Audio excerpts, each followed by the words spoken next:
Merhabalar arkadaşlar. Bugün sizlerle Performax Zetra Comfort modeliyle karşınızdayım. Neden video çekiyorum? Çünkü YouTube'da bu klavyeyi almak istediğim zaman pek bir içeriye ulaşamadım. Ben de dedim niye yapmıyorum madem aldım. Yapayım dedim. 6 Ocak'ta sipariş etmiş olduğum bu klavye 8 Ocak Cumartesi günü elime ulaşmadı. Ben gittim aldım yurt içi kargodan. Çünkü şey yapmadılar işte. Kargoya çıkmadığından. İşte dedim böyle bir video yapayım. Şimdi arkadaşlar öncelikle klavyenin sitesinden başlayalım. Görmüş olduğunuz gibi şuraya girerseniz görebilirsiniz. Daha sonra buradan ürünler, klavye aynen.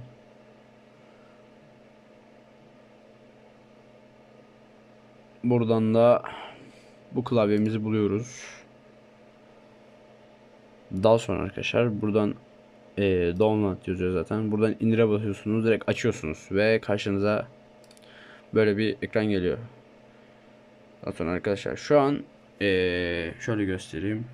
Şu an bu colorful modunda çalışıyor. Buradan hızını ve parlaklığını ayarlayabiliyorsunuz. Öncelikle bütün şeyleri göstereyim sizlere. Yani buradan single on diyor, off diyor. O böyle arkadaşlar. Şöyle hızlandırabiliyoruz. Şuraya basarak veya birazdan video sonlarına doğru göstereceğim.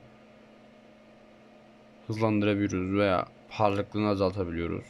Şöyle. Mesela biraz daha yükseltiyoruz falan. Böyle oluyor. Glittering, falling göstereyim bunları.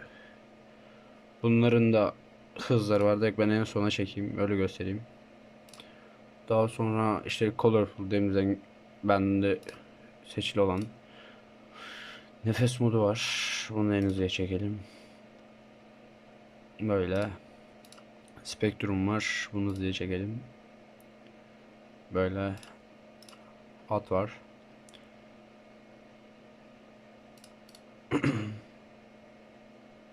Böyle. Scrolling diyor. Bunu da şey yapalım.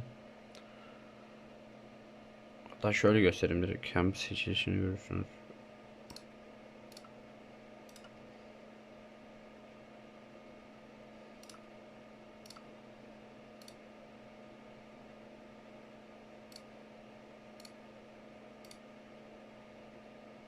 Ha, bunlarda da şey basıyorsunuz mesela, öyle işlem yapıyor. Launch dedik. Bunu da hızlı yaptık. Yavaş halini göstereyim de. Yani bunlar da bence yavaş kullanılmalı. Çünkü biraz daha geçişli olduğu için Ripple istedim.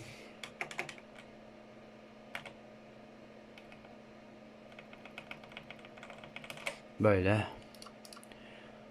Flowing. Bu da kendisi gidiyor geliyor şöyle. Hız yapınca da hızlanıyor. Bu da böyle bir şey. Bunun da hızlısını göstereyim. Yavaşını göstereyim. Tilt dedik. Evet. Buradan shuttle'a girdik. Bu da güzel. Hız yaptık böyle. Arkadaşlar bir de neredeyse her böyle şey klavyede olduğu gibi bunda da oyun modu var. Alt tabı, Alt F4'ü, Windows tuşunu falan, bunu eğer onu yaparsanız falan bunları devre dışı bırakabiliyorsunuz. Özelleştirden buradaki işte her bir tuşa şöyle şeyler atayabiliyorsunuz. Ben ama şimdi gerek yok diye yapmayacağım. Daha sonra işte makroyu falan buradan ayarlıyorsunuz. Şöyle göstereyim. Daha sonra arkadaşlar şu an Şöyle açayım ışığı. Bunda şey var. Comfort modeli olduğu için şey var işte. Bu normalde şunu kapatayım. Normalde mesela ben gördüğümde normal Zetra'yı, o 342 idi. Bu 351 lira. Sırf şu işte şeyden dolayı, bilek desteği yüzünden. Arkadaşlar kendi keyfiniz bilir. Bunlar yine göstereyim flash açıp. Burada gördüğünüz üzere şurada bir vida, şurada bir vida var. İsterseniz sökebilirsiniz onları. Öyle yapabilirsiniz. Başka arkadaşlar, ses dinleteceğim.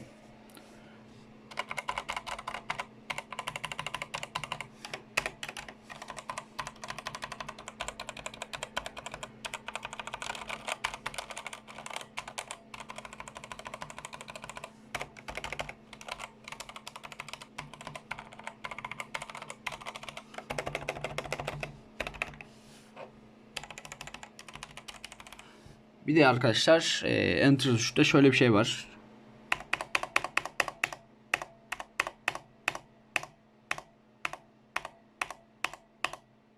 Yay sesini duyuyorsunuz herhalde, bilmiyorum. Böyle sesi de böyle kullanış açısından diye sorarsanız. Arkadaşlar ben bu klavye normalde normal işte ben us falan oynuyorum. Normal işte membran klavyem yeterli gelmediği için, hem dedim böyle değişiklik olsun alayım falan. Böyle bir seçime gittim. Baktım piyasaya uçmuş abi. Dedim böyle fiyat performans bir ürün alayım. Valla renkleri falan akıyor, yemin ediyorum. Yani tercih edebilirsiniz yani. Şu ana kadar kullandığım hiçbir şey olmadı. Ne diyorsun? Kötü bir şey olmadı. Oyunlarda falan da böyle prefire atarken, tuşlara basarken falan veya combo yaparken hiç sıkıntı çekmedim. Aynı anda birden fazla tuşa bastığımda da hiç sıkıntı çekmedim yine. Ve 1000 Hz şey olduğu için,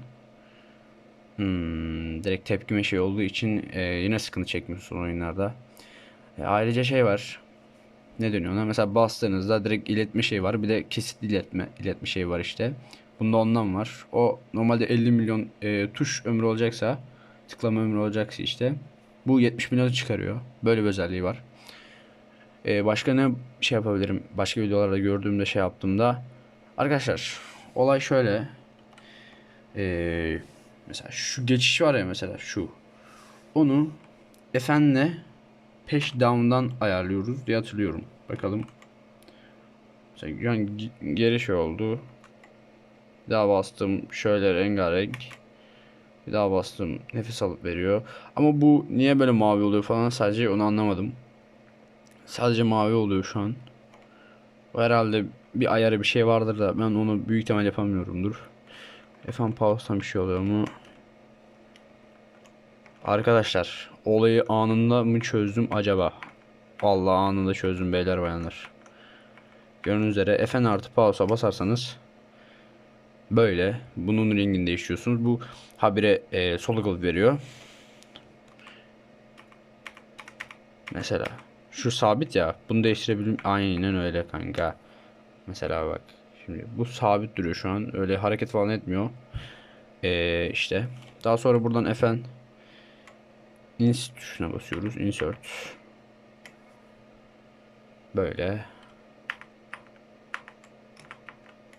Böyle falan. Buradan da nasıl? Şunları şöyle yapabiliyoruz. Böyle. Ne oldu şu an ben anlamadım. İşte arkadaşlar. Şunu da şöyle bırakıp gideyim.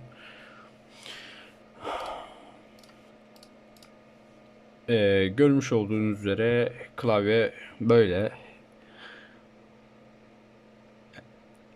Yani ne diyeyim ki? Yani güzel. Alabilirsiniz. Şu anki fiyatına uygun. Daha sonra almayı düşünüyorsanız böyle falan, bence hiç düşünmeyin. Çünkü bunun fiyatı bence kesinlikle artacak yani. Malzeme kalitesi olsun mesela, şunlar falan. ağır, böyle biraz şey değil, hafif değil. Artı arkalarında şey var. Kulakçıklar var. Şimdi onları boşuna göstermeyeyim. Artı bir de ittiğinizde falan çok zor kayıyor yani. Başka bir şey yok. Oyunlarda şeyi göstermeme gerek yok zaten. Öbürkü videolardan izlersiniz.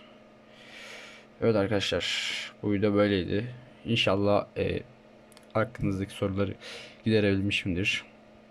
Like atıp beğenmeyi falan unutmayın veya isterseniz yapmayın. İyi günler, iyi oyunlar.